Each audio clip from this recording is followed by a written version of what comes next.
Well. Fancy seeing you here. Time to do something I have literally never done before, and that is preview a second round series featuring the Toronto Maple Leafs. Better late than never, I guess. So let's do it. Let's preview the second round series, the Eastern Conference semifinal between the Toronto Maple Leafs and the Florida Panthers. Before we get into it, I don't know if you know this or not, it's the playoffs! Get in the game and make your next bet with Sports Interaction. I actually bet on the Leafs these playoffs and won money for the first time. And of course that was offset by betting on the Bruins, so you win some, you lose some. Thanks, Florida! Bet before the game or live in play on all your favorite hockey matchups. Visit sportsinteraction.com/SDPN and download the Sports Interaction app, but only if you're 19 plus. Please play responsibly. Well, the Florida Panthers, huh? Like, I don't even have trash talk that comes to mind when the Leafs are taking on the Florida Panthers in a playoff series, because Panthers fans, if you're watching this, look at us, hey? Look at us! Who would have thought? Not me. Like, after the Panthers' amazing Game 7 overtime victory in Boston, something that the Leafs wish they had done several times in the past, Matthew Tkachuk conceded that not a lot of people picked the 65-win Boston Bruins to fall to the Florida Panthers, who scraped into the playoffs. But he also said the guys in the room weren't shocked. They weren't surprised. And he led by example, tying the team lead in goals with 5, tying the team lead in assists with 6, and clear-cut team lead 11 points in 7 games. Most power play points on the team with 4, a game winner in there, and tied for the team lead in shots with 22. You know, it was just today that someone said to me, oh, the Leafs will eat up the Panthers, they're so soft. And as a Leaf fan, I would love to believe that, but I don't know where this narrative comes from. Keith Tkachuk himself said it at the end of the season, and it seemed to be what propelled the Florida Panthers forward, that along with Alex Lyon. And it's almost like Matthew Tkachuk took it personally, but maybe we need to change our definition of toughness. It's not just the guys who can dole out a punch, it's the guys who can take it. Matthew Tkachuk, Radko Gudas, those guys are the free spaces. Ryan Lomberg was only able to get into 4 games though. But dude, even though he had 0 points in 6 games somehow, Ekblad, that's a tough nut. Sam Bennett, that's a tough nut, and he looks like the Lorax still. Up and down the lineup, the Florida Panthers are full of guys who aren't afraid. And to me, the toughness storyline, the question,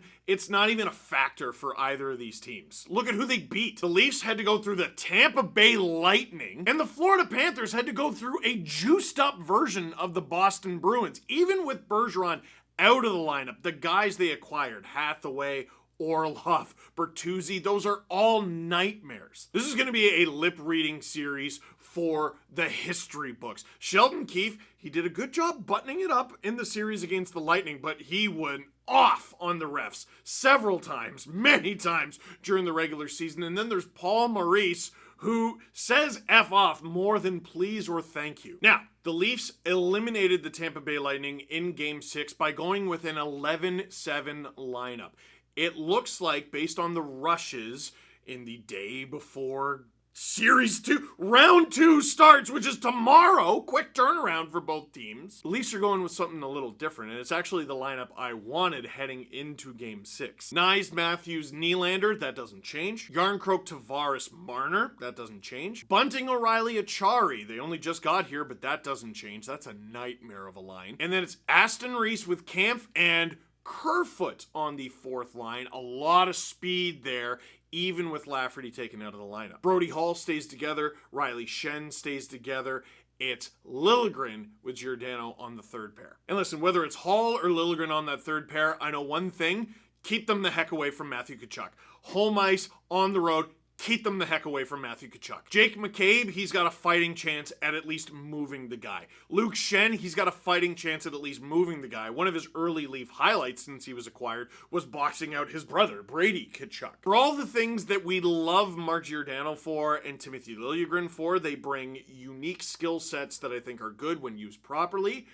They're not moving Matthew Tkachuk. Not a chance. What was the Panthers series winner against Boston? It was the Carter Verhaeghe shot, and he's a great player in his own right, But Swayman did not see the thing because of Tkachuk. So okay, that's what the Panthers are going to try to target. What are the Leafs going to try to target? I like this player, but he's a clear outlier on the Florida Panthers statistically. I couldn't believe this when I saw it. Somehow there's only 4 players who finished that series against the Bruins as minus players. Brandon Montour was a -1, and we're going to go ahead and ignore that because he had 5 goals and 8 points. Radko Gudas was a -1, but you take that because it's the playoffs and he was able to take liberties with the Bruins. Do you know how unbelievably rough you gotta be with Brad Marchand for me to feel bad for the guy? And there's Casey Fitzgerald, who only played 1 game and was a -1.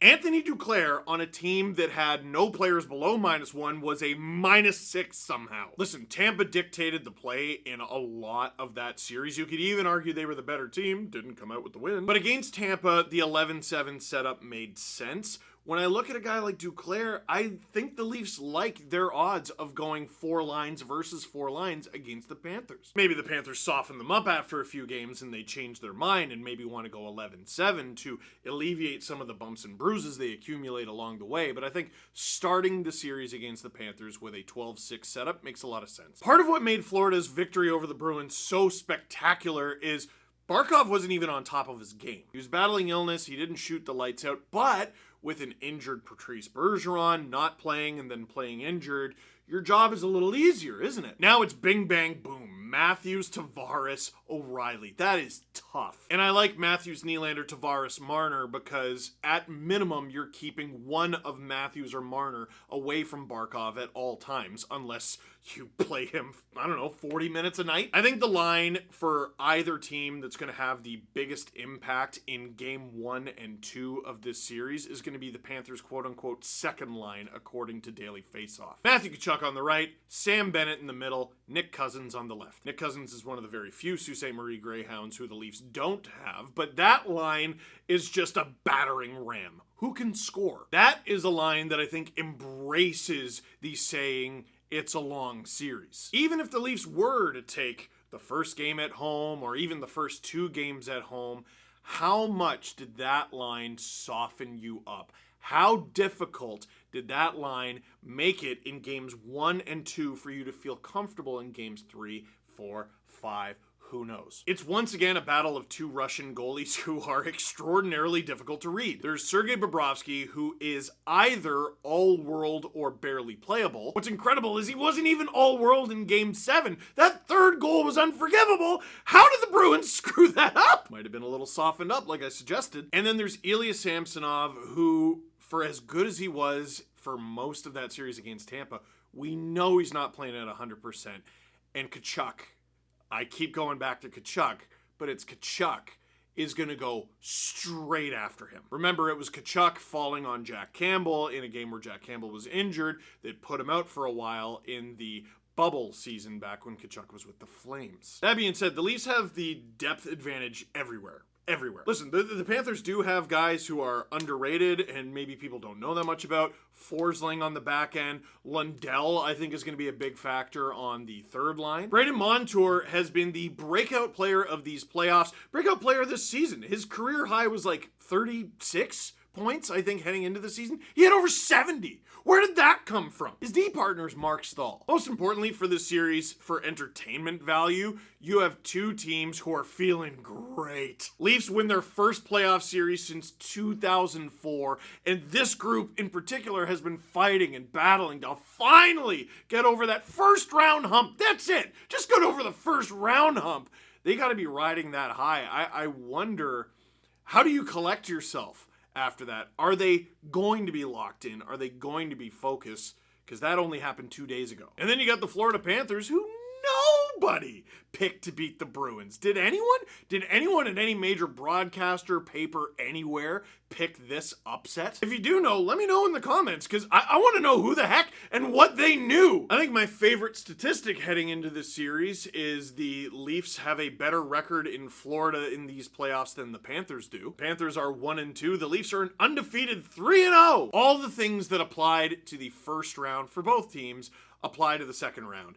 Depth is great. Goaltending is very important. Your best players have to be your best players. That's the beginning, middle, and end of it. If Barkov isn't at 100%, it's difficult to see him having a successful time against the Leafs' top 3 centers if they keep them spread out like that. If the Leafs are not able to be rock solid in front of their net, it's difficult to imagine a situation where Matthew Tkachuk doesn't eat them alive. Samsonov had the best inner slot save percentage in the NHL during the regular season, and the Panthers are going to put that to the test. There were a lot of rebounds to be had in the Tampa series, but the Lightning weren't able to gobble them up. And even though it's the second round, I think we're going to be surprised by how much of the series goes back to special teams, the power play, and the penalty kill. Paul Maurice teams are always high penalty teams. Dude, even in the third period of a Game 7, they won. They were taking multiple penalties. Yes, I know Pasternak, with the dive and everything. It still got a successful call. Leafs power play is going to have to be good. Leafs penalty kill is going to have to be good if they're going to have a chance. Likewise with the Panthers, power play, penalty kill. I don't think this is going to be a short one, man. I want to say Leafs in 6. I'm going to say Leafs in 6. This one could go long. Neither of these teams won their first game of their series. The Leafs got crushed on home ice against the Lightning, and the Panthers got beat so bad by Boston in Game 1 that we all thought that series was going to be over in 3. Both teams flipped the script and crammed the narrative down everyone's throat, and now they're going to collide, and one of them's got to go. So, what do you think? Who is going to be the MVP of this series? Will there be a suspension in this series? Michael Bunting and Matthew Tkachuk, which one will chew through their mouthguard the fastest? And most importantly, what is your series prediction? Steve, what about that stupid ticket thing? Whatever. Nothing can keep Leaf fans out of any building in this league. I'm sure last year's Stanley Cup final between Tampa and Colorado, you could find someone with a Leaf hat. At very least, you saw a dude with a Blue Jays hat who was just trying to be subtle. This isn't the 80s. This isn't the early 90s. There's hockey in Florida, and there are hockey fans. They're not going to let their building get taken over. Who takes over in this series? The story begins to write itself tomorrow. Leafs and Panthers, the series you had no idea you wanted. Here it comes. That is it for this one. Thank you very much for watching. Click like if you like this video. Click subscribe if you really liked it. Tell all your friends. Leafs, Panthers, round 2. Starts tomorrow.